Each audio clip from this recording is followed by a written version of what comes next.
primer lugar, agradecerle a Juan Pedro, bueno, tu generosidad, tu respuesta inmediata cuando nos pusimos en contacto contigo y bueno, pues gracias por estar aquí. Te estoy tuteando, espero que no te conteste. Bueno, como creo que casi todos sabéis, Juan Pedro Osano Alarcón, un abogado de prestigio que está al frente del bufete de abogados Osano y Asociados. Su sede está en Jerez, pero ellos trabajan a nivel de toda España y le conocemos por casos de gran calado público, ¿no? Como el caso Gürtel, el caso de Juan Holgado y otros muchos que ha llevado a buen fin. Él desarrolla su actividad, pero a pesar de eso, o por eso, no lo sé, es capaz de compaginar con una de sus pasiones, que es la lectura y la literatura. Y tiene en su haber innumerables publicaciones. Él dice que escribe desde siempre, pero su gran lanzamiento es el libro Abogado de los Pobres, que le dio el premio El Planeta al premio Abogados de Novela. Premio que lamentablemente no duró muchos años, ¿no? Según he leído, unos 6-7 años. Pero él tuvo el privilegio de ser uno de los ganadores. Él dice que de lo que yo he leído, que él siempre ha escrito, pero que digamos que este fue como su gran empujón, ¿no, Juan Pedro? A raíz de ahí, pues empieza a escribir. Este libro se publica en el 2014. En el 2015 publica Llamé al cielo y no se me oyó, que es como la segunda entrega de su personaje, Pedro de Alemán. Y en el 2017, la tercera entrega, que son Las monedas de los 24. Cuando lo que yo he leído, tú dices que te preguntan ¿qué hay de ti en tus libros? Y dices que fundamentalmente siempre hay algo de ti en todos los libros que aparecen abogados, como es lógico. También publica La Fuente del Oro, que es el libro que hoy nos trae aquí, en el 2016. Es un libro que refleja el mundo bodeguero y la vida del mundo bodeguero y del Jerez de los años 30 y 40. Ahora hablaremos de esos años tan convulsos. En el 2018 publica Matar al tertuliano, en el 20 El Rey del Perú, en el 22 Nadie podrá quererte como yo y en el 24 Abogados de Rojo. Yo me pregunto, Juan Pedro, si para los demás el día tiene 24 horas, para ti tiene 48, ¿no? Porque el tiempo, la cuestión es aprovecharlo, no perderlo, ¿no? Siempre que uno intente estirar el tiempo, se busca hueco para cualquier cosa que quieras hacer realmente. A mí me ha llamado la atención investigando sobre tu biografía y sobre tu literatura. Bueno, tú dices que eres un apasionado de la historia y realmente, bueno, tu primer libro lo escribes, dices, a la vuelta de tu viaje de novios, que vienes de Roma y vienes ensimismado, como yo creo que casi todos los que visitamos Roma, ¿no? Se llama España.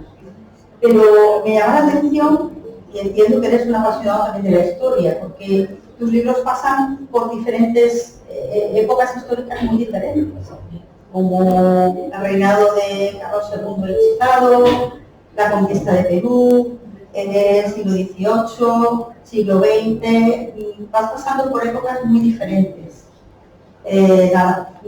También has publicado un libro que se llama La noche calma y otros poemas, que recoge tus poemas de juventud, si no me equivoco, ¿no? Pero él confiesa que en el género que más cómodo se encuentra es el narrativo. Juan Pedro, ¿en este momento estás cocinándonos algo o...? Pues sí, estoy con la cuarta parte del Abogado de Pobres.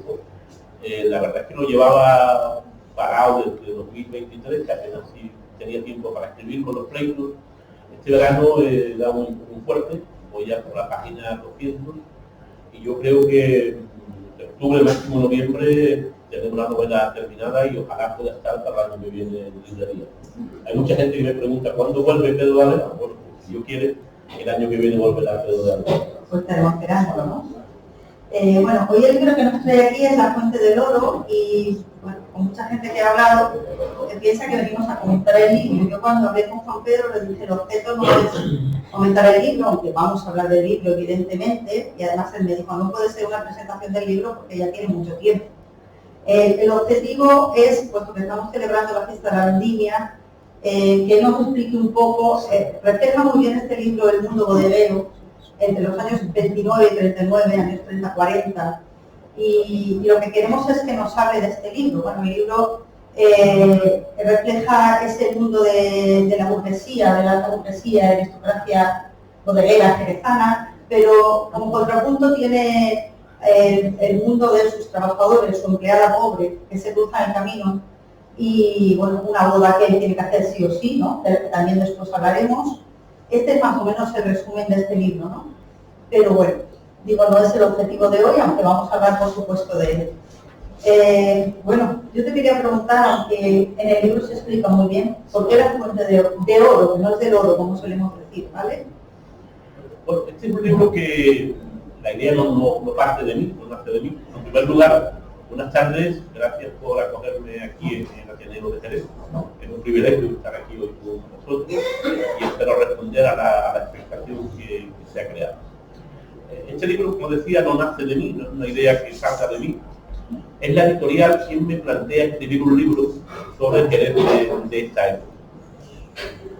Yo cuando me dan el premio Abogado Novela, que efectivamente solo duró 6 ediciones, pero que entonces era uno de los 5 más importantes de España por la vida económica, Planeta me firmó un contrato por 15 años de exclusividad, aún sigo con ellos de exclusiva, y en 3 ocasiones me han pedido que escriba sobre algo.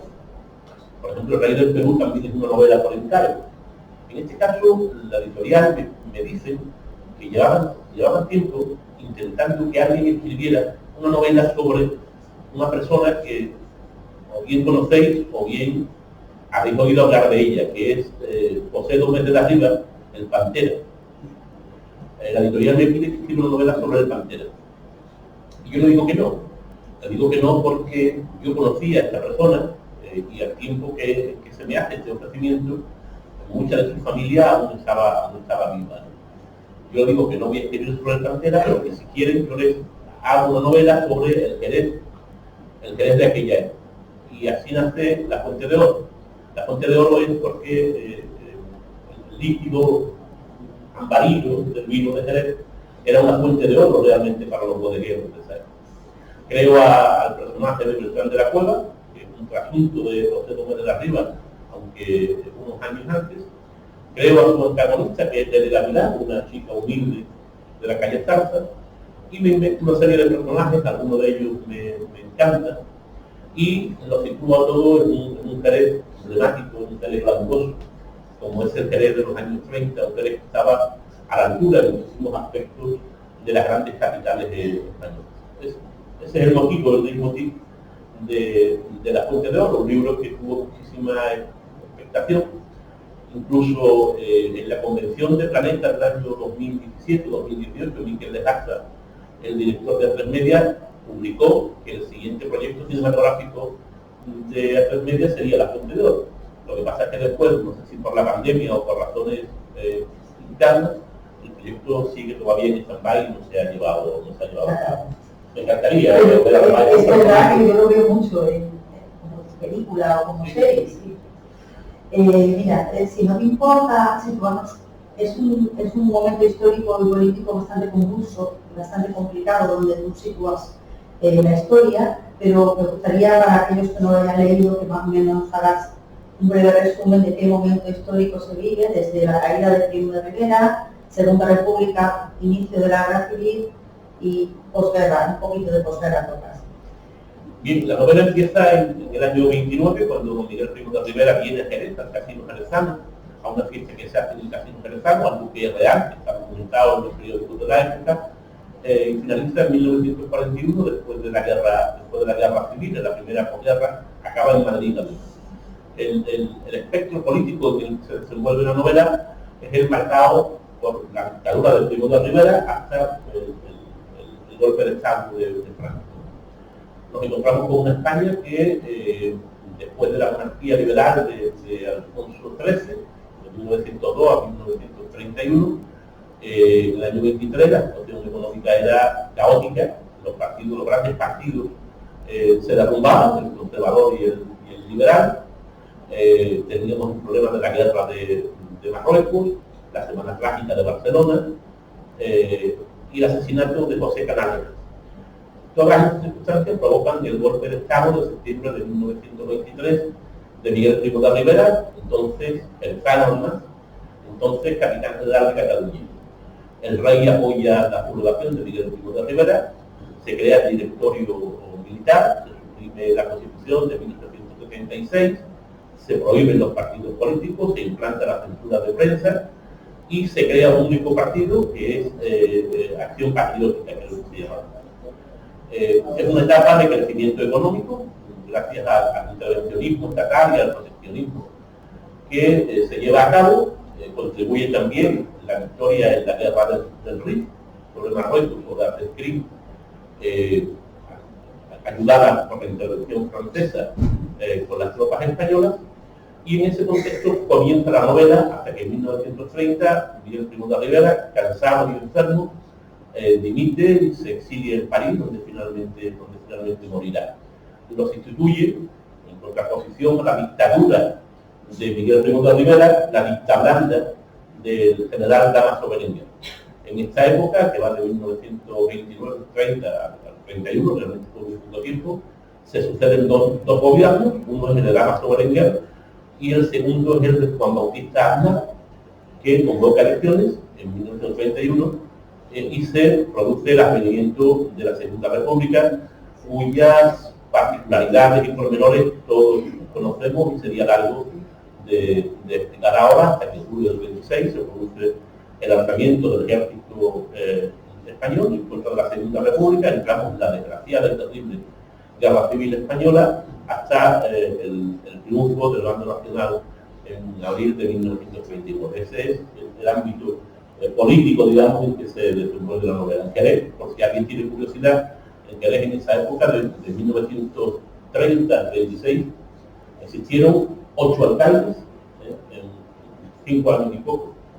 Los más conocidos fueron Francisco Germán Alsina, que es elegido en 1931 por el Partido Monárquico, por la sección gremial, patrocinado por la Cámara de Comercio. Una vez que toma posesión como alcalde, se pasa a Acción Republicana, el partido de Manuel Azaña, y en el 36 tenemos a 3 alcaldes. Manuel Díaz Hidalgo, el conservador de las derechas, y el propio Francisco Germán Alsina, porque Manuel Azaña ordena que sean repuestos los alcaldes que ejercían en el 34 cuando se produce la Revolución de Octubre. Y posteriormente Antonio Oliver, que es quien está en el poder municipal cuando se produce el golpe de Estado también en Jerez, que triunfa prácticamente en 2 días, ¿no? sin apenas derramamiento de sangre. Había 37 concejales en la época, y nos quejamos de que hay muchos ahora, que son 21. Y en aquella época podemos leer en los periódicos que se debatían sobre la creación de un nuevo cementerio, un nuevo matadero municipal, la promoción de vivienda social, el crecimiento económico, realmente asuntos que hoy en día nos pueden parecer todavía muy cercanos. Ese es el ámbito político de esa época. Es importante una parte del libro en la que describes huelgas y revueltas sindicales, ¿no? Empieza ya a vivir todo esto que nos estás contando. Bueno, no sé, hablas de unas revueltas en Semana Santa, de la quema de conventos en el 31. No sé esto hasta qué punto está documentado o extrapolamos lo que ocurre en otras ciudades a Jerez, o aquí ocurre exactamente lo mismo, por ejemplo, lo de la quema de iglesias. Sí, Jerez es un fiel reflejo de lo que ocurre en todo el país. España es un país de huelgas en aquel tiempo, en aquella primera mitad del siglo XX.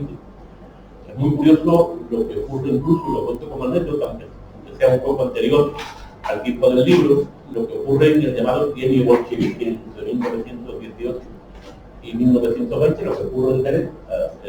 Hubo una media de 20 huelgas al año en esa época. Y como curiosidad, hubo una huelga de banderilleros porque Belmonte aceptaba pagar 250 pesetas por corrida y de largo en esa época a los banderilleros, pero no aceptaba pagar nada a los institutos. Y una huelga de médicos, farmacéuticos y practicantes porque el ayuntamiento no le pagaba los atrasos. Era curioso porque cada día los huelguistas eran invitados a comer en el Hotel Los Cisnes, que era entonces un poco como el paracaídas de Jerez en esa época. Un grupo antagónico. Es curioso porque protestaron en una ocasión diciendo no nos comemos el filete asado porque este filete esta carne ha sido inspeccionada por el médico del Quirón, don José Arreal Benito. No había seguido la duda. En Jerez, en tiempos de la República, las cosas son constantes, y en 1931 se produce la quema de conventos, como relato en el mes de mayo, un grupo de personas, de manifestantes, acuden primero a San Dionisio, a San Francisco, acude el comandante militar de la plaza, que les dice que los curas han huido, es verdad, los curas habían huido por la noche vestidos de seglares, y que no tiene sentido quemar San Francisco, no obstante lo queman, tiran los libros por los balcones, queman los aparatos de música, las propias partituras.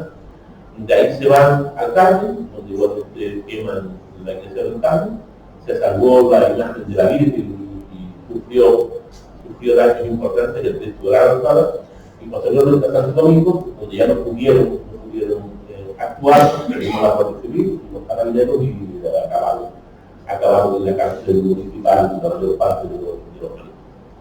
Las huelgas eran algo realmente. Lo que se cuenta en el libro, además, si alguien ha leído, lo que se cuenta está documentado fundamentalmente en los periódicos de la época. Cuando se dice pasó esto, realmente pasó, incluso digo los nombres, digo detalles del acontecimiento, para dar verosimilitud a algo que de por sí es veraz y verosimilitud. A mí no está un sindicato, que es TNT, pero no sé en ese momento qué sindicatos más existían. Había dos sindicatos fundamentalmente. UGT, que era de tendencia socialista, y la CAI-CNT, de tendencia anarcosindicalista. Tenían un poder de convocatoria impresionante y una gran parte de la política española se hacía en la República dictado de los. Había otro tipo de huelgas, fundamentalmente, la huelga salarial, mejoras salariales, la huelga de bases, que intentaba mejorar el ámbito del trabajo, horarios, categorías profesionales, hasta vestuarios, la huelga por solidaridad, se ponían los carteros de huelga en Navarra, por los carteros de Jerez también se ponían en huelga por solidaridad, y la huelga política, que fue la que más proliferó en esa época, que era conseguir influenciar el poder político de la época a través de la huelga, lo que ha seguido pasando en el siglo XX, constantemente después de la muerte del rey. A mí me llama la atención, en una de las huelgas que tú describes en el libro, que ellos, por ejemplo, una de las cosas que reivindican es que no entre maquinaria moderna en la bodega, porque va a suponer una pérdida de trabajo, ¿no? Claro, es lo que se pensaba en la época, donde dentro, aparte de la revolución industrial, la entrada de la máquina en el centro de trabajo, iba a suponer una merma de los puestos de trabajo. Eso que pudo pasar en otros lugares, en las bodegas americanas, no pasó eso. Yo creo que cualquier despido de las bodegas americanas en ese espacio de tiempo o era disciplinario por razones fundadas a juicio del patrón, o bien era por razones puramente episódicas. Las bodegas venezolanas, si por algo se caracterizaron, fueron por el gran paternalismo. Protegieron a los trabajadores en el sentido de que la máquina no sustituyó al peón, al jornalero, al gañán, y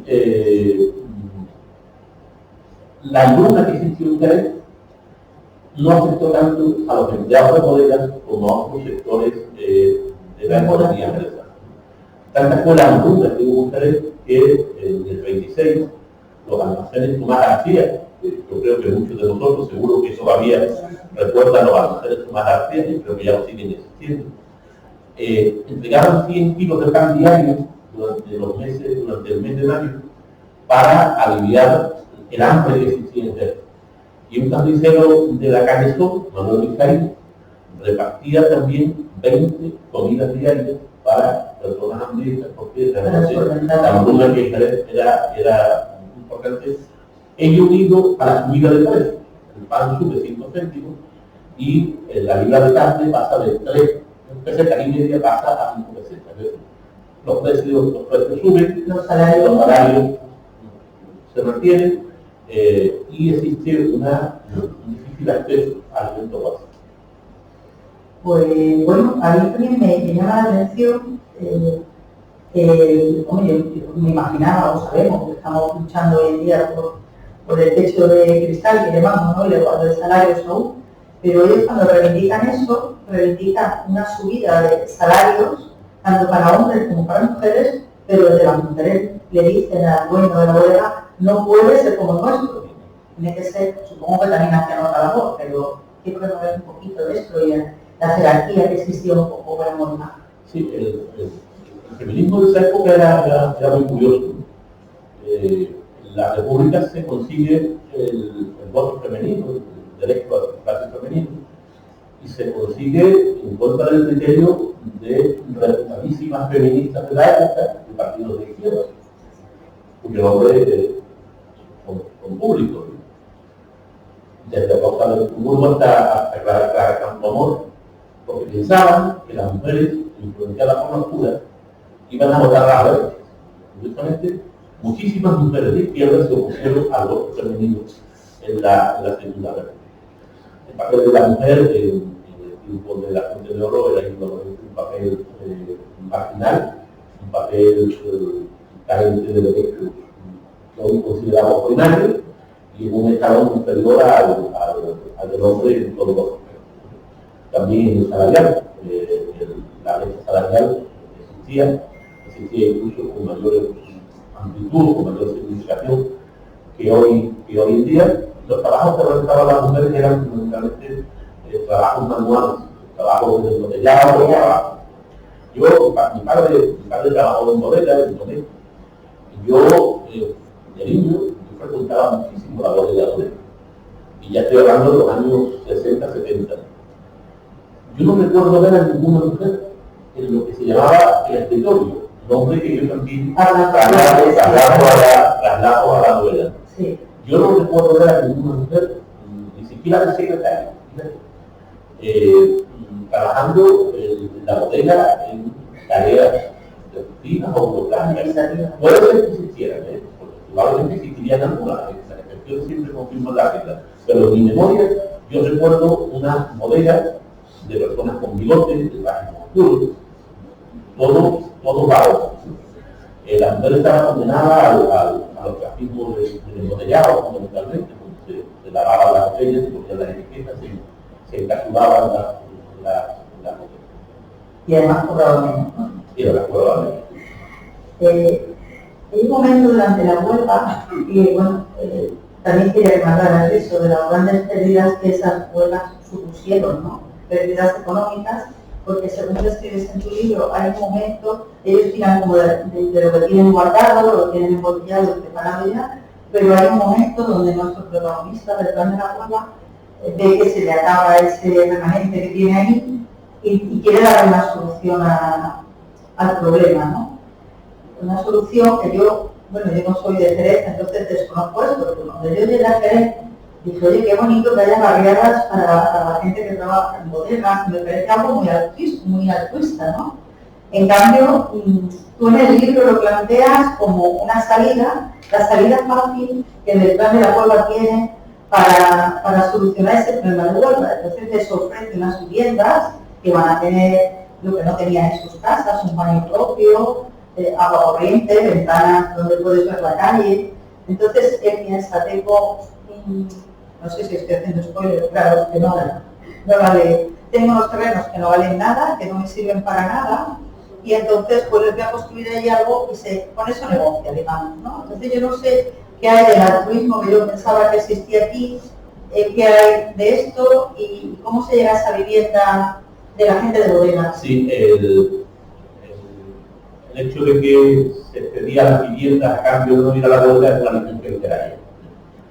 Realmente esto ocurre en Jerez. Lo que pasa es que yo me adelanto en el tiempo. Yo sitúo esa decisión de las bodegas jerezanas de construir viviendas, la sitúo en los años 30, cuando realmente esto ocurre ya muy posteriormente en los años 50 y en adelante. Efectivamente hay muchísimas barriadas que han sido creadas por las grandes empresas. Ahí tenemos, por ejemplo, la VIS, que fue la primera, la barriada de la VIS, donde todas las calles tienen el nombre de un oficio cercano, y efectivamente todas las grandes bodegas de la época, hablamos de un tiempo posterior al de la acción de la novela, intervienen en el mercado de la construcción para facilitar viviendas asequibles a sus empleados. Yo nací en la parte de la Arenal, pero posteriormente, siendo muy pequeño, yo me traslado a apoyo a una vivienda que era de donde la ponía a disposición de sus empleados por un alquiler realmente insignificante, ¿no?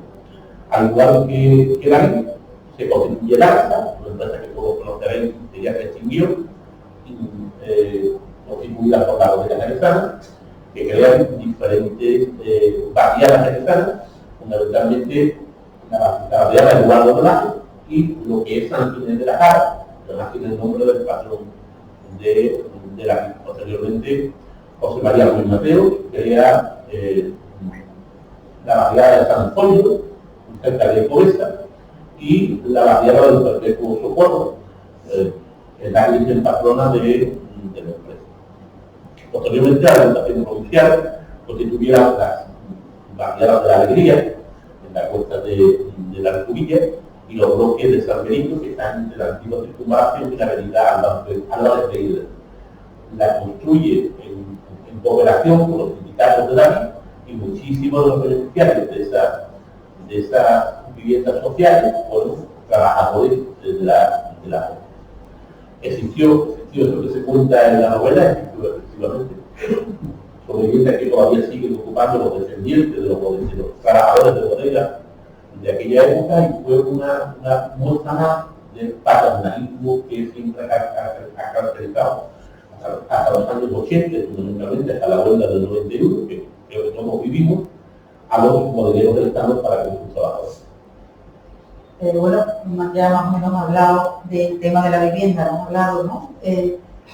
Como contrapunto aparece en tu novela las grandes casonas, los grandes palacetes de las familias bodegueras. Nombras la de Beltrán de la Cueva, que aparece en la calle San Ildefonso, que no sé si realmente existe, no existe, o... ¿Beltrán de la Cueva? No, la casa o el palacete. No. Hay algunos de tus palacetes que, bueno, sí, claro, más o menos todos sabemos algunos de tus palacetes que se conservan en Jerez. Yo siempre, cuando viene gente de fuera, ha habido gente de fuera que ha venido a Jerez a conocer los escenarios fundamentalmente de la Boda de Pobres. Yo digo que Jerez está como el siglo XVIII.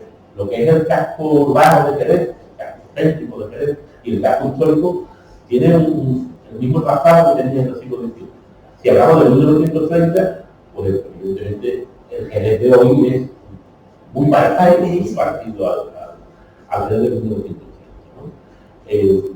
Tenemos la calle Larga, con el palacio de Marqués de Villamarta, el magnífico palacio de Marqués de Villamarta, el edificio de la Gran Peña, del arquitecto vasco Teodoro Anastagasti, el que hace esquina con la Plaza del Banco, y muchísimos edificios de mérito donde había los grandes restaurantes, las grandes tiendas de la época. Evidentemente en el caso histórico estaban los grandes palacios, algunos todavía, gracias a Dios, subsisten, otros han sido desperdizados por un urbanismo mal entendido de final del siglo XX, pero todavía podemos mostrar del Palacio de Campo Real, se va a recuperar el Palacio de Montería, el Palacio de los Randas, como Bertenati, que está siendo mantenido por la Iglesia, y la antigua comisaría, que va a ser restaurado para la construcción de un hotel de la cadena. El escenario de la novela se puede ver perfectamente en la calle de Jerez hoy en día, aunque aquel Jerez era bastante más glamuroso que el Jerez de hoy. Quería yo hablarte de ese tema porque a mí, bueno, aparece primero por un lado como los lugares de encuentro de la aristocracia y de los grandes bodegueros, como el casino, nunca el Ateneo, sí. el presidente de su momento. el Hipódromo de Doña de Paulina, el Real Hockey Club Caballista, eran bueno, lugares de mucho glamour. También nombras en el libro restaurantes, que yo no conozco, restaurantes, grandes hoteles, o sea, se ve un Jerez efectivamente con un glamour y un nivel altísimo, ¿no? Lo que, bueno, supongo que eso lo disfrutan algunos, ¿no? De estos asociaciones que yo te hablo, de Ateneos, casinos diversos, tal, ¿cuáles han pervivido hasta el día de hoy? Bueno, que la Ateneo ha pervivido y una muestra de nuestros altibajos. Que estamos aquí hoy. Bueno, tenemos los dos grandes casinos que subsisten, que es el Casino Nacional, el Casino Cerezano y el Círculo de Orejo, eran, en aquella época eran semilleros de inquietudes literarias y políticas. De hecho, el Casino Nacional, en un tiempo, recibió el nombre de gabinete literario. Incluso en tiempo de la Segunda República se le prohíbe usar el término nacional porque estaba prohibido a nivel nacional utilizar el término nación para referirlo a cualquier entidad privada. Estaba en el edificio que posteriormente fue de Pura Altea, calle Larga, con todos los casinos de esquina con calle Mora. Allí estaba el Casino Nacional. Su presidente en esta época era Pedro Gasto González Pons. Era el casino de la alta burguesía, de la aristocracia, que esta forma sigue siendo hoy en día, mucho más cerrado, mucho más privado que el casino cercano. Era el casino de la clase media jerezana, de la escasa clase media jerezana y de la pequeña burguesía. Ya estaba entonces en la ronda de los casinos.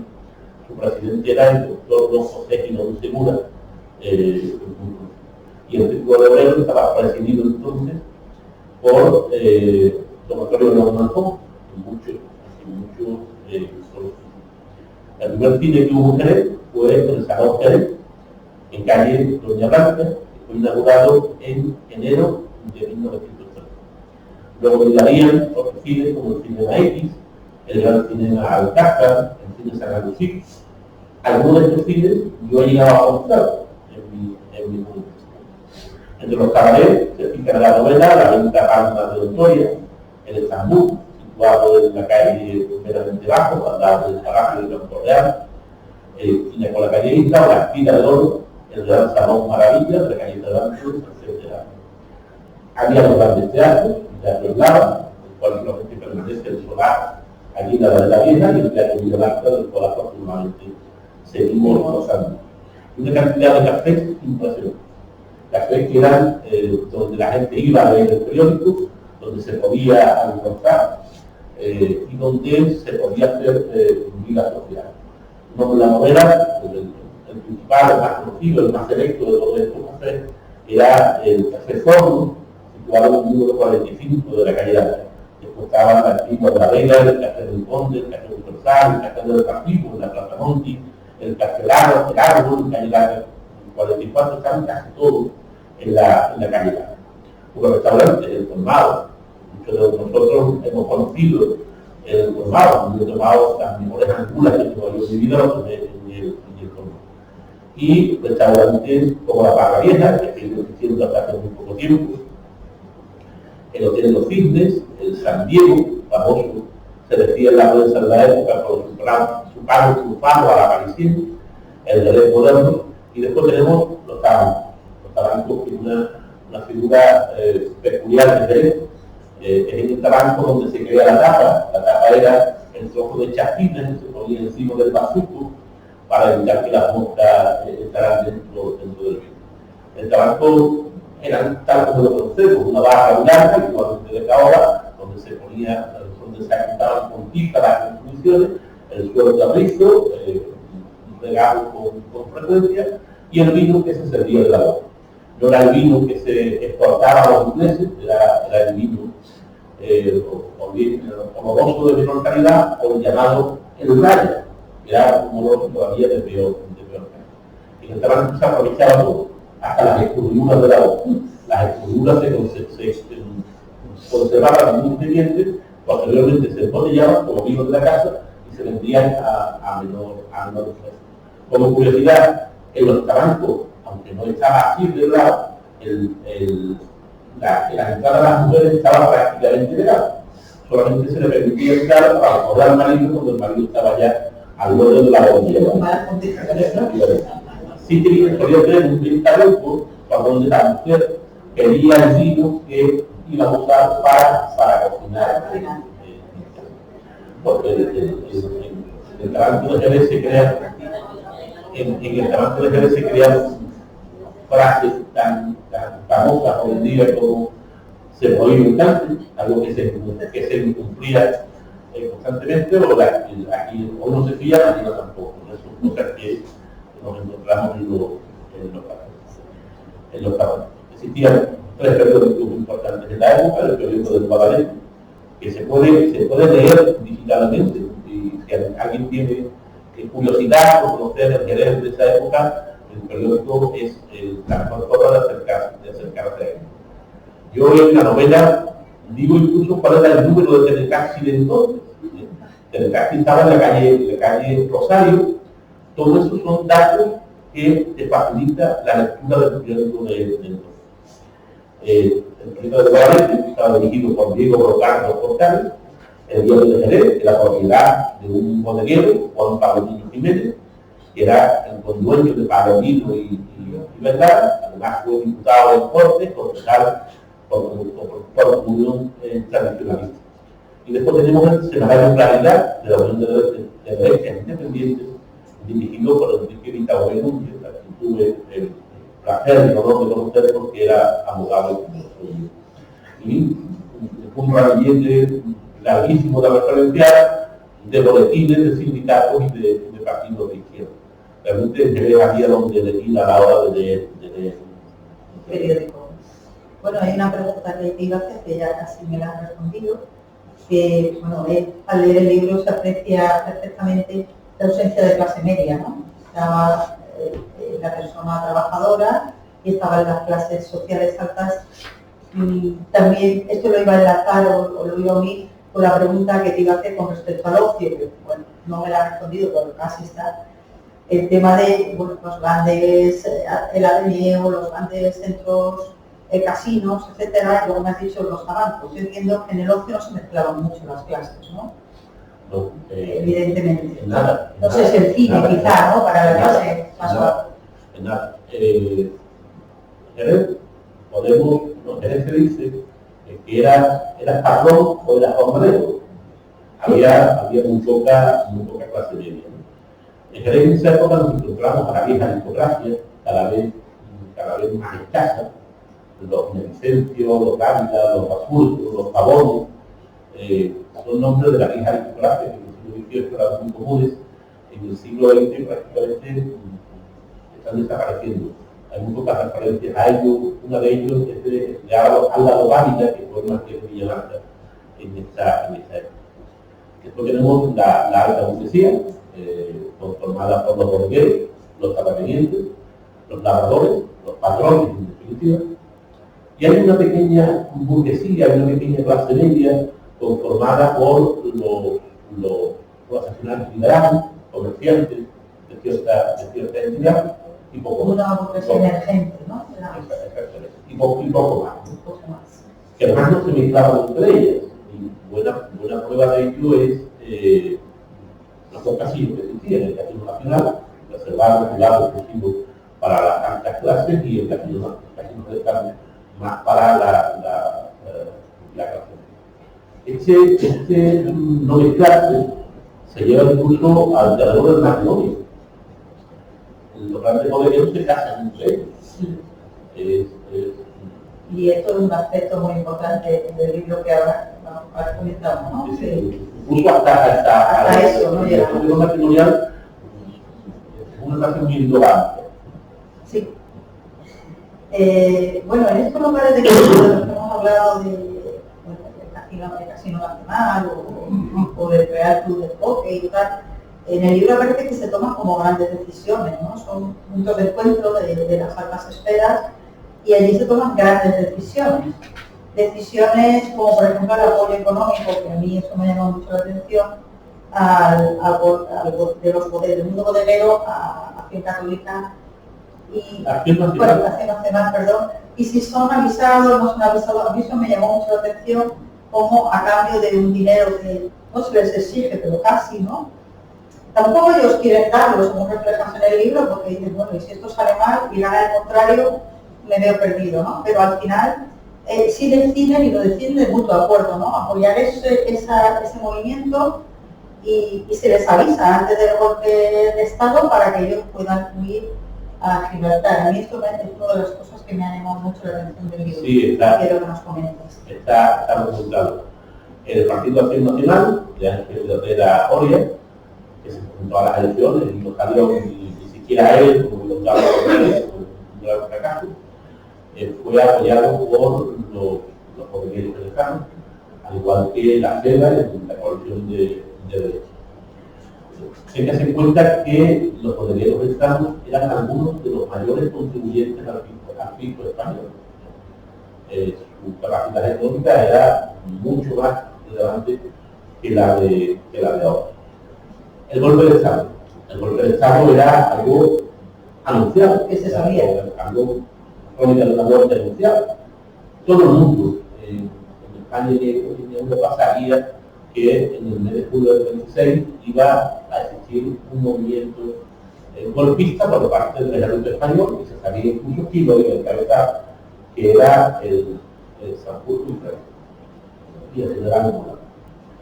La República no toma en serio ese rumor, no toma en serio esa posibilidad, y da por hecho que el golpe se va a limitar a Canarias y al norte de África, y que no va a tener repercusión en la península.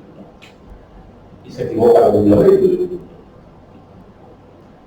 Los gobiernos venezolanos, la alta administración venezolana, tuvo conocimiento del golpe antes de que se produjera el 27 de julio del 36, y también está documentado que muchos gobiernos venezolanos se fueron de Jerez, muchos a Portugal, donde Pecamomé se fue a Gibraltar, que se cuenta en la novela, que es algo absolutamente verídico, que coincide con Beltrán y con Leder y con la mujer de Beltrán, con Soles Somé, en el hotel Villarro de Gibraltar, y es algo que efectivamente está documentado, que se conoció en los pensados con anterioridad, y que muchos de los terratenientes y aristócratas venezolanos se marcharon desde para la ciudad porque gusta del golpe. Que también era una ocasión de capital, ¿no? También subía su capital a los cuatro. Muchísimos millones de pesetas de la época acabaron en Londres, muchísimos. Claro. Siempre ha habido una vinculación muy especial entre el modelero venezolano y Londres. Los hermanos casi todos provienen de la Bretaña, de Inglaterra y de Irlanda. En esta novela, un pequeño inciso, en esta novela que estoy escribiendo, la cuarta parte del abogado de pobres, que posiblemente se llame El juicio del abogado de pobres, nos topamos con la figura de don Patrick Murphy, que fue uno de los primeros bodegueros que vienen a este irlandés. Después de la guerra de las Jacobinas se viene a España, se viene a Jerez, y empieza a citar con los vinos de Jerez. Y es el precursor de la bodega fundador, que sigue existiendo hoy en día, y por eso el origen del fundador se remonta a 1730, tal como viene en la etiqueta de su vino. Pues siempre ha sido muy británico los bodegueros jerezanos, pese a que los bodegueros, por ejemplo, no son británicos, son franceses, vienen del Bear, una localidad, la región fronteriza con Navarra. Hay uno de los capítulos del libro, que es cuando muere el padre de Juan de la Cueva, ¿no? Y que yo creo que todas las familias bodegueras, gran parte de ellas eran así, o sea, eran 3 hermanos que a su vez tienen varios hijos, y al final se convierte la bodega pues en una bodega de una familia de 20, 30 años que fueran. Beltrán de la Cueva hace todo tipo de intrigas, chantajes, que iban en su personalidad, ¿no? Que después, si quieres, hablamos un poco de ello. Bueno, hasta que se consigue hacerse con el poder de la dirección de la bodega, ¿no? ¿Eso era lo habitual? ¿Tienes algún tipo de referencia al respecto? No, yo no tengo ninguna referencia de que existieran discrepancias hereditarias en la gran familia del Valle. Antes de seguir una precisión, ¿no? Hablamos de los poderes del Estado como algo etéreo, lejano, inalcanzable, e incluso con cierto, se le puede dar incluso cierta valoración peyorativa, ¿no? Nada más de su intención. Hablo de los del Estado en la época como un arquetipo, ¿no? Pero son personas de carne y hueso, algunas son conocidas de cada cual, y son personas admirables, ¿no? Que han hecho unas empresas maravillosas. No hay constancia de que existieran discrepancias hereditarias entre las familias de la época, ¿no? Cuando hablo de grandes familias, realmente hay dos familias, hay dos grandes, son los Gómez y los González. Los González es algo monolítico, ¿no? González es uno, y no hay diferencia entre los González, ¿no? Algo monolítico, ¿no? Hoy en día incluso hay 150 González que creo que conforman el capital de la empresa, ¿no? Los Gómez sí eran diferentes, ¿no? Los Gómez sí hay unas ramas muy determinadas con sus características peculiares de cada uno, ¿no? Tenemos a los Gómez González, que es una mezcla de cuando el Gómez se casa con doña María González Torres, y se crea la rama Gómez González, aunque siempre no, las relaciones con Gómez y los González siempre han sido algo tumultuoso. Hay una anécdota de un Gómez que asiste a una fiesta en una viña de los González, y pasa lo que pasa muchas veces en gente, que empiezan a caer truenos y relámpagos, a arrearle a nivel. Y este hombre le dice a su madre, el Gómez, mamá, vámonos, que es preferible morir por un rayo del camino que en una viña de los González. Hasta ahí llegaba la tirria que existía. Más allá de esta anécdota, realmente no existía un enfrentamiento abierto, ¿no? Como decía, al igual que los González son monolíticos, los Gómez existían ramas muy definidas, los Gómez González, por eso he hecho la digresión, los otros Gómez, los más intelectuales, los Gómez Díez, son caracterizados por ser los más bajitos. A Juan Pedro Gómez se le define su pequeñez, por el libro de Coloma, y los Gómez Ribeiro, cada cual tiene sus características singulares. Bueno, en Jerez, que ya hemos hablado de que aparece en tu libro, es un Jerez muy avanzado, de hecho, Jerez tenía luz desde 1841. La primera ciudad de España, junto con Madrid. Sí, la ciudad que tiene el alumbrado público en 1890, el tren llega súper pronto, o sea, es una ciudad muy avanzada. En cambio, en cuanto a creo que ya más o menos lo hemos hablado, la estructura social sigue pareciendo ser medieval, ¿no? El vasallaje, el dueño, y tú estás al servicio de todo lo que yo quiera, ¿no? Como por ejemplo aparece con la relación que Bertrand tiene con su secretaria, ¿no? Que está para lo que él quiera y para todo lo que él sirva. No llevemos la realidad de lo que no es. Yo no puedo afirmar que esto pasara. Me refiero a posibles abusos hacia la trabajadora por parte de los patrones, ¿no? Yo no tengo constancia de que eso haya pasado en aquella época, y no existe ningún rastro documental, ni siquiera una tradición moral de esa posibilidad, ¿no? Hablamos de personas muy religiosas, hablamos de personas muy familiares. Hablo del patrón de la época, sin dar nombre, y salvo excepciones que las había, lo que se cuenta en la novela acerca del carácter de la Cueva, que posiblemente tuviera su reflejo de la realidad de aquella época, pero como excepción, más que como norma, ¿no? No tengo constancia de que existiera ese abuso, posible abuso por parte de la parte. Bueno, y ya creo que lo que me queda hablar fundamentalmente es de lo que se plantea en el libro, ¿no? La relación que Bertrand de la Cueva establece con su empleada, Lele, Y bueno, lo que tú has dicho al principio, ¿no? Cómo estas familias estaban abocadas a hacer matrimonios de conveniencia entre ellos, y no sé, en el libro parece como que la sociedad permite... Más que de conveniencia, matrimonios elegidos en un ámbito muy determinado. Es decir, bueno, me enamoro de una mujer y vale, me puedo casar con ella porque pertenece a mi ambiente. Más que matrimonio de conveniencia, no creo que hubiera un matrimonio de conveniencia como el de Funciones Domés, que es un matrimonio de amor, porque estaba súper enamorada de... Sí, y bueno, yo pienso que también, él, por lo menos al final, en el giro final del libro, a mí me sorprendió, porque sí la echa de menos y lo pasa mal cuando ella muere, ¿no? Y la sociedad, por otra parte, pues consiente, a mí también me llama la atención, la relación de él con Lele, es extramatrimonial, él va a comer con ella a todas partes, se la presenta a sus amigos, no sé si eso era lo habitual, ¿no? Sí, al igual que no está documentado el abuso y por tradición oral, la figura de la querida sí existía. No vamos a profundizar en eso porque es atentar contra intimidades ajenas, ¿no? Pero bueno, todos tenemos en la cabeza posibles ejemplos, ¿no?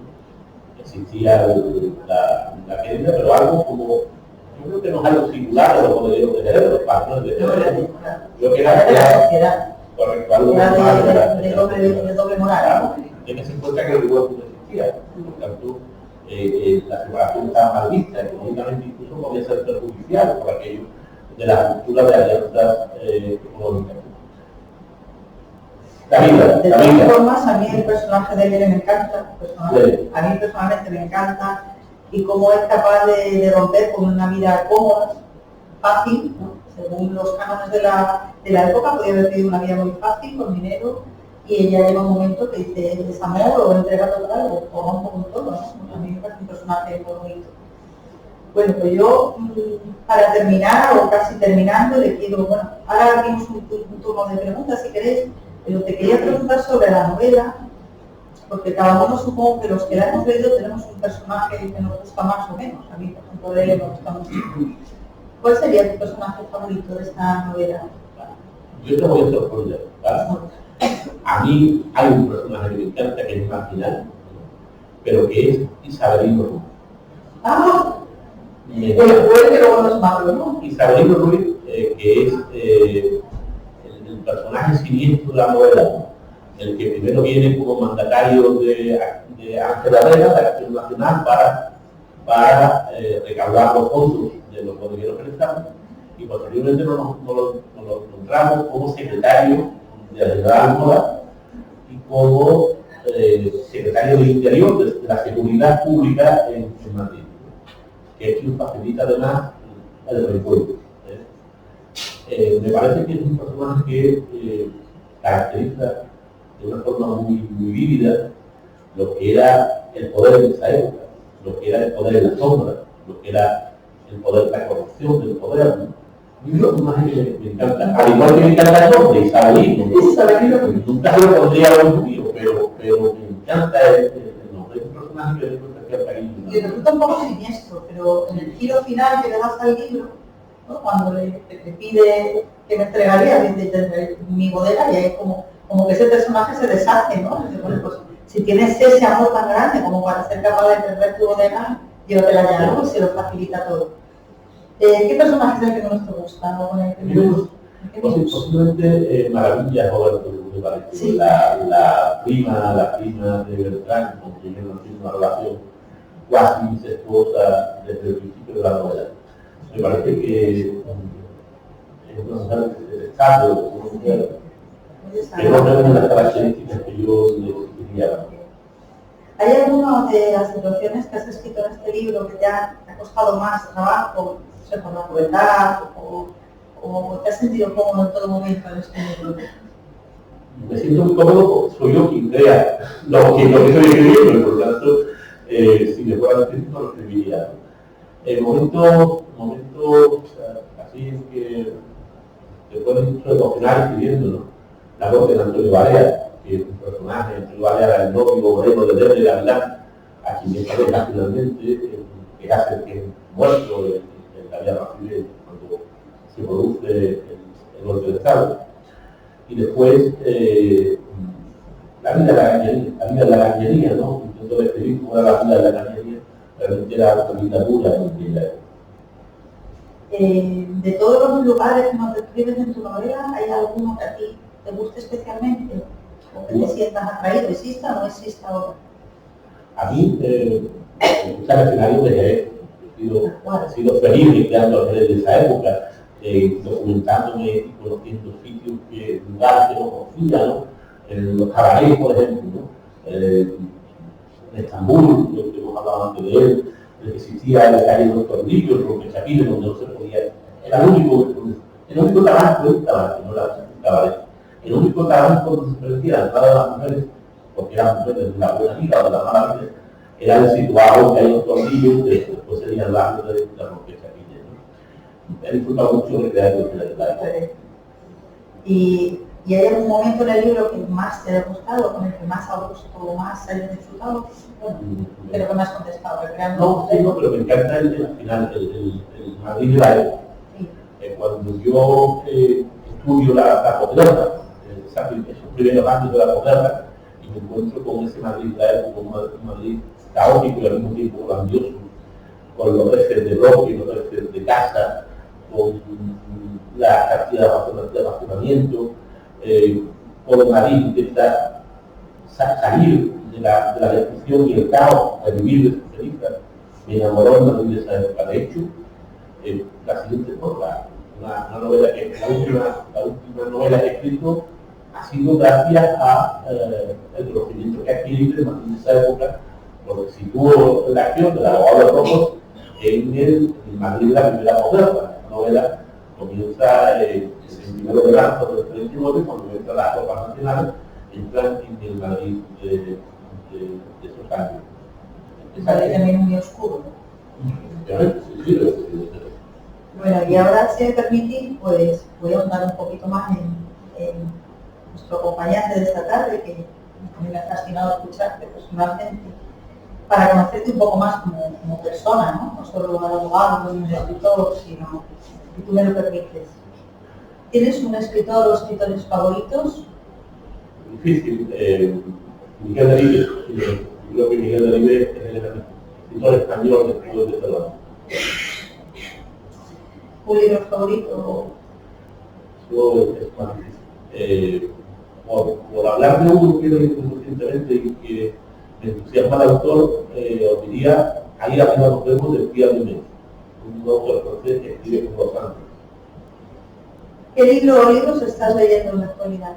Si traes algo entre manos. Sí, acabo de terminar un libro que recomiendo, que se llama Martinete del Rey Sombra, que versa sobre la gran redada de 1952, cuando el marqués de la Ensenada, el ministro penitenciario de Fernando VI, ordena la expulsión de los gitanos, la redención de los gitanos, de todos los gitanos de España, y su misión en arsenales militares de los hombres y en casas de misericordia de las mujeres. Es un libro muy cortito, además, de enseguida, pero apasionante. Nos lo apuntamos. ¿Alguna película que te apasione o que sea especial para ti? Mira, yo hay veces en que no tengo ganas de hacer otra cosa y digo, voy a ver una buena película de televisión, ¿no? Hoy en día ver películas que no sean de vampiros, una película que no sean de vampiros, de extraterrestres, de comunicación, prácticamente no hay. Estoy viendo cine de los años 90, de la primera década del siglo XXI, cada vez de todo. ¿Y te gustan las series o poco? Escribí un libro que me marcaba los peculiares, que el comisario, el inspector de policía, era un profe de las series y tuvo que llegar a aprender un poco de alguna de ellas, pero no soy mucho de series. Muy bien. ¿Hay alguna, qué tipo de música te gusta? Si puedes quedarte en uno o dos tipos de música. No soy melómano. Me gusta la letra de las canciones, me gusta las canciones por su letra. Y aunque pueda sorprender, porque tengo fama de conservador, soy un apasionado de la canción protesta sudamérica, de los tipos de música. ¿Alguna canción en especial? Por ejemplo, la de Víctor Jara, de Recuerdo Amanda. Una ciudad, Roma, sin duda alguna. Roma. Un lugar en el que te encuentras a gusto. Mi casa. En mi casa. Un momento bello de tu vida. Yo digo mi casa porque yo soy un casero. Llego el guión de la casa y no caigo. Incluso me gustaría hablar. Tampoco me dice muchas veces, desde el guión de San Luis me has dicho solamente 2 palabras, espérame puta. Pero bueno, me gusta mucho mi casa y me gusta mucho las soledades que digo. Me gusta mucho estar en silencio y con mis cosas. Uno de los momentos más bellos de tu vida, lo puedes decir, o 2 momentos por los que te quedarías. 2, el nacimiento del mito sí. ¿Escuchar radio? No, nada. Nada. ¿Eres lector habitual de periódicos? Por internet.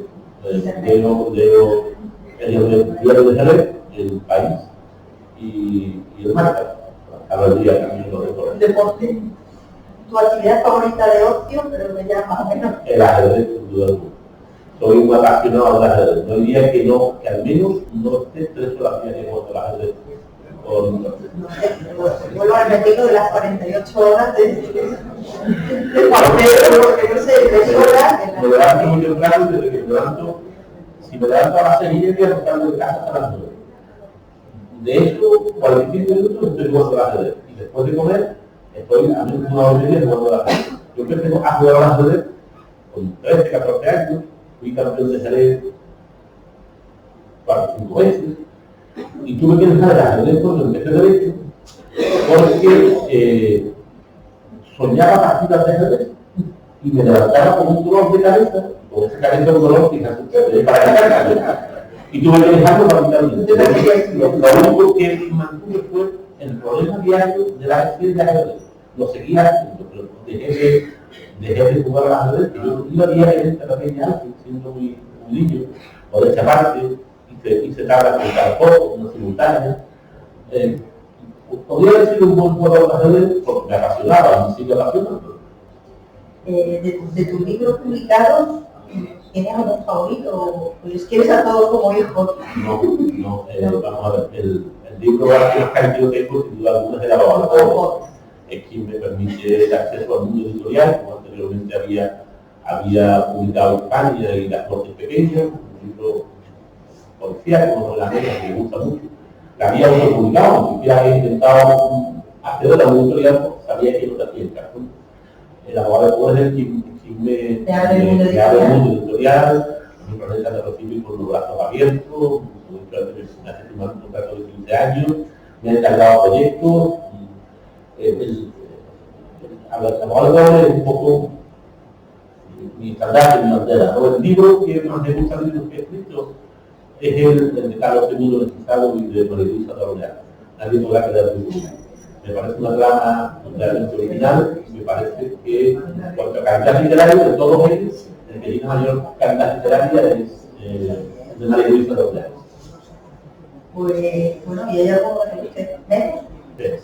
Matar al Tertuliano es una novela que es la única a la que realmente me mucho que le presenté Matar al Tertuliano y que no la publicaron, pero le gustaba. Y en un acto parecido a este, estaba Pimentel, y le dije a Manolo Pimentel, oye, tengo una novela, mándala y la publicaron enseguida. La publiqué con su editorial. Claro, la noche y el día. La novela más enterrita de las 10, sin duda alguna, es Matar al Tertuliano. Aunque a mí me parece que hay mucha gente en la Baja California, porque por ejemplo, que hay una lectura en común de Matar al Tertuliano, no sé cómo ha llegado al libro, pero la floja de mis novelas.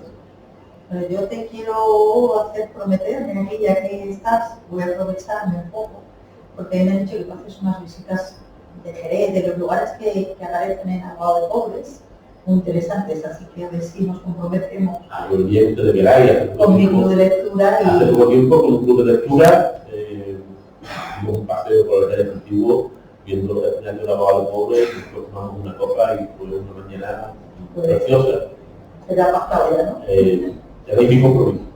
Gracias. No sé si Sí, lo vamos a ver. No sé si quieres terminar con algún pensamiento, alguna reflexión, alguna frase que te apetezca terminar. Pues mira, he estado a las 6:30 hoy en una tertulia de Canal Sur acerca de lo que ha dicho la chica esta, influencer, por lo visto, no sabía quién era, María Ponte, que ha dicho que el leer no hace mejores personas. Yo no creo que sea verdad, yo creo que una persona que lee tiene muchas más posibilidades de ser una buena persona que uno que no lee, ¿no? Una persona que lee no solamente se va a cultivar, sino se va a convertir en alguien tolerante, que es una de las sustancias fundamentales de la decencia. Yo como mensaje, yo os animo a leer, vivir vidas ajenas, leer, viajar por países y mundos que no podemos conocer porque son mundos del pasado, y leer es algo muy hermoso. Leer, por ejemplo. O sea, yo ahora abriría, pues si os hemos aburrido mucho, un turno de preguntas. Si ha quedado dudas, si hay alguien que le quiere plantear a Juan Pedro alguna cuestión. No tenemos mucho tiempo, como 10-15 minutos, pero José María va pasando el micro, le estáis levantando manos si alguien quiere comentar algo. Y hoy me dio los que no preguntan. Allá está.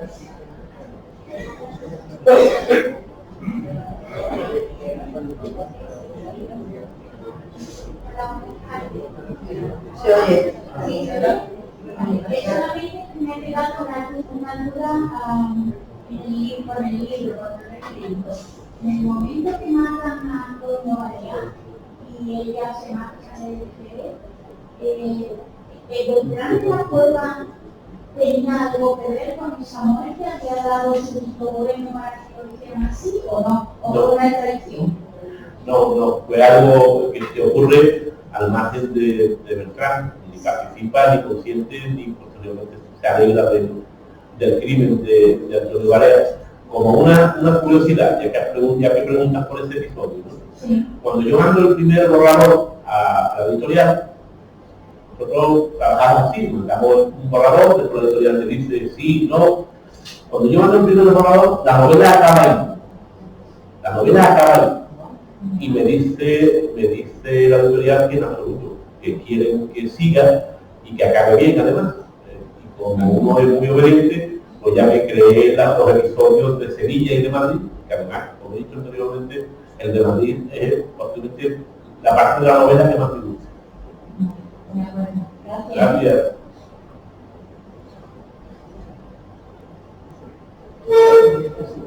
¿La más pregunta? ¿No? Allí. Atrás del todo.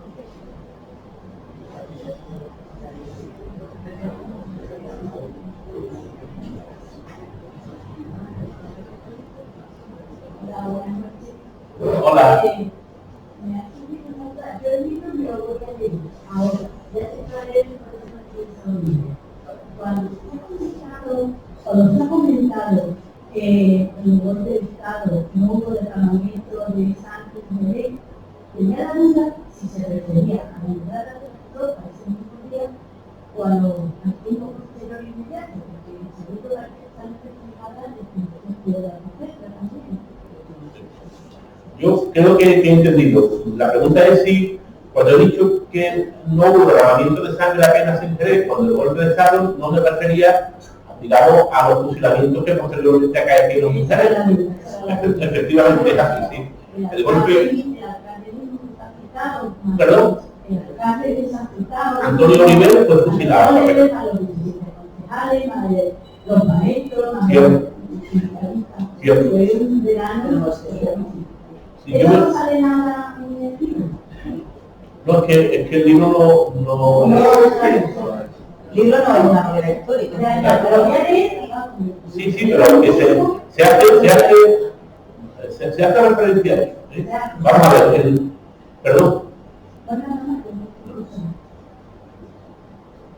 No, sí, gracias. No, le decía que efectivamente cuando yo decía que no hubo derramamiento de sangre apenas en Jerez, en el golpe de Estado del 26, es porque la guarnición de Jerez estaba en el cuartel del Tempur,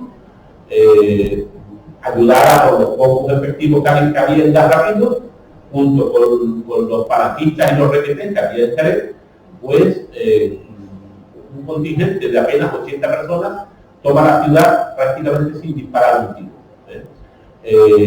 Toma el ayuntamiento, Antonio Rivera, el alcalde, entrega el ayuntamiento y prácticamente no hay un derramamiento de sangre en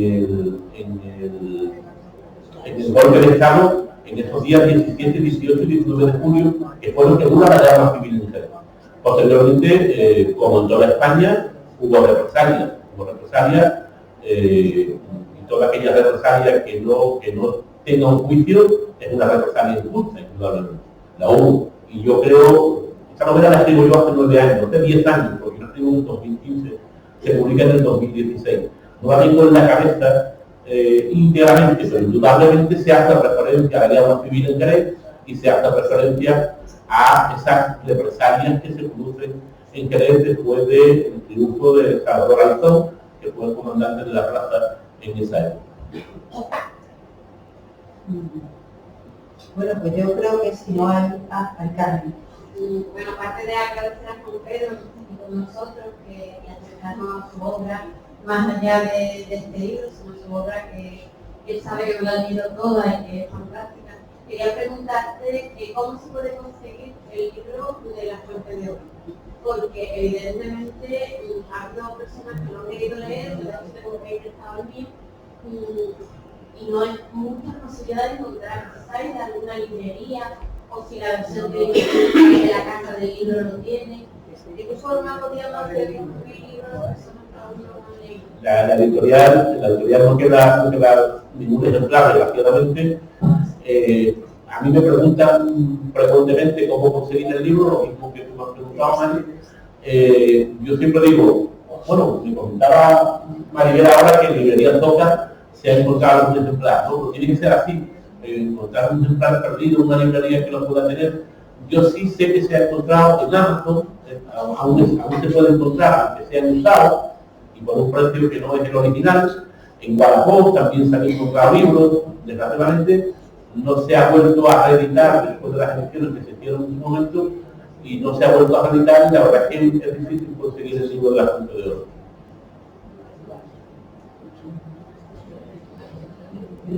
Bueno, pues yo, si no hay más preguntas, como Juan Pedro, os animo a leer, a seguir leyendo, que yo sí creo que nos haga mejores personas y, como tú bien has dicho, pues más respetuosas, con una mentalidad más abierta. Y bueno, para eso también tenemos un club de lectura aquí, al que os podéis apuntar, os animo, estamos funcionando bien. Y bueno, gracias al club de lectura que tenemos hoy aquí, porque fue una idea que partió de nuestro club, que veo a muchos de los miembros hoy aquí. Agradecerte infinitamente tu presencia y lo que te he dicho al principio, tu rapidísima decisión de venir, desinteresada, generosa y bueno, que te esperamos muchas más veces aquí. Gracias a vosotros. Hay un vino abajo ahora.